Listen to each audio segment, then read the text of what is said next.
there was a lot of inspiration that went into Call of Duty Black Ops multiplayer. Now, traditionally on Call of Duty, you get new weapons, new perks, new maps, you get all that stuff, and we needed to do that. We need to do that exceptionally well, and I actually think we've done that this year. But the team knew the stakes were very, very high this year. For us to deliver, we kind of need to go outside of the box. So we focused on 3 pillars: compete, customize, and create. So on the compete side, we've added this combat training mode, which gives new players the opportunity to basically get their feet wet in multiplayer, but also add a very cool, new, and compelling game mode that allows you to basically play co-op with your friends. The other thing we did was add Wager Match, which basically takes this idea of a Call of Duty currency that we've introduced and allows you to put it on the line to earn more currency, or, unfortunately, lose it.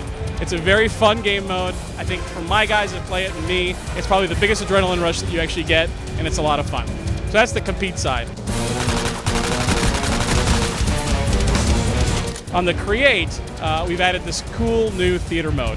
And the way the theater mode works is that you can go into your basically all your recent games, and you can play any game back as a video that you actually played. Now the cool part is it's got full DVR controls and camera controls. So I load up the match, I can go in third person, first person, break the camera, follow my guy around, and I can follow any other player around. So let's say I'm playing with someone who's really good. I'm like, wow, how does he do all this stuff? What's his loadout? I can just break the camera and follow him around and see how he plays. There's also another cool component to theater as well. On Call of Duty this year, we've introduced this idea of a player card. So normally when I go into the game, I can go look at your name and say, okay, here's this guy, he's level 54, and that's what he does. Now think of it as your Call of Duty baseball card.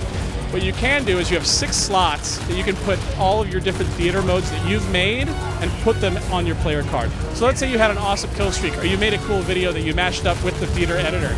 You can then put that on your player cards for when anybody goes to say, hey, who's that guy? Oh, wow, this guy's awesome. He's gotten all these cool kill streaks. Or he had this awesome, really funny tomahawk throw. And it really gives, again, players identity of what they are doing with the game.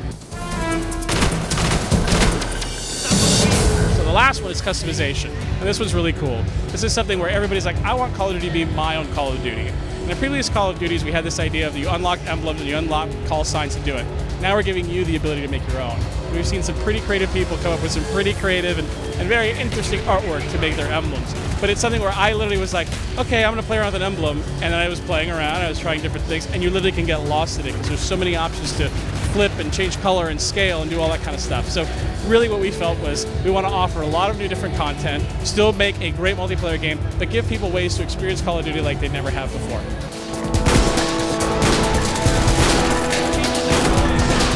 Combat training was actually something, as they mentioned, was a development tool to see how multiplayer worked, how the enemies, how things were behaving within the world. Now the way that it works is that there's different levels within combat training. So at beginner level, the AI is going to move a little bit slower, give you a basic idea of like, okay, this is how my guns work. I want to get familiarity with the map. I don't know what a Willy Pete is or what a flashbang is. And you can just try those out. So it's really this idea of creating this environment where it's safe for you to play and get your bearings.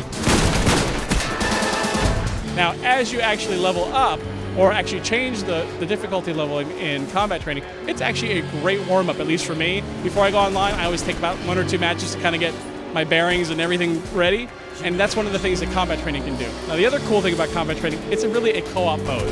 So you and I could be over at my house, we could play combat training together. If you're over at your place, we have a bunch of other friends together, we can jump on and literally play combat training. We could play.